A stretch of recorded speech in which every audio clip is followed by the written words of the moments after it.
Hi, hello, ನಮಸ್ತೆ. ನಾನು ನಿಮ್ಮ ಪ್ರೀತಿಯ ಮಧು. ಎಲ್ಲರಿಗೂ ನನ್ನ ನಮಸ್ಕಾರಗಳು.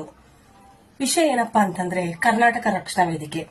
ಕರ್ನಾಟಕ ರಕ್ಷಣಾ ವೇದಿಕೆ ಅಂದಾಗ ನೆನಪಾಗೋದು ನಾರಾಯಣಗೌಡ್ರಣ್ಣ ಅವರು. ಕರ್ನಾಟಕ ರಕ್ಷಣಾ ವೇದಿಕೆ ನನ್ನ ಕಸಿನ್ ಬ್ರದರು 20 ವರ್ಷದಿಂದ ಕರೀತಿದ್ರು.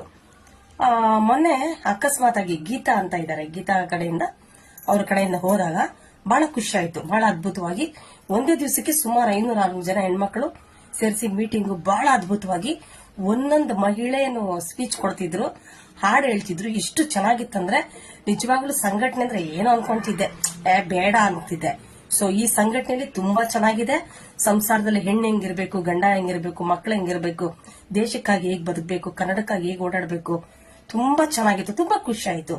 ನಂದೊಂದು ರಿಕ್ವೆಸ್ಟ್ ಏನಪ್ಪಾ ಅಂತಂದ್ರೆ, ಅಷ್ಟು ಮಹಿಳೆಯರನ್ನ ಪ್ರೀತಿ ಮಾಡೋ ಅಣ್ಣ ಅವ್ರಿಗೆಲ್ಲ ಆಶ್ರಯ ಕೊಡ್ತಿದ್ದಾರೆ, ಒಳ್ಳೇದ್ ಮಾಡ್ತಿದ್ದಾರೆ.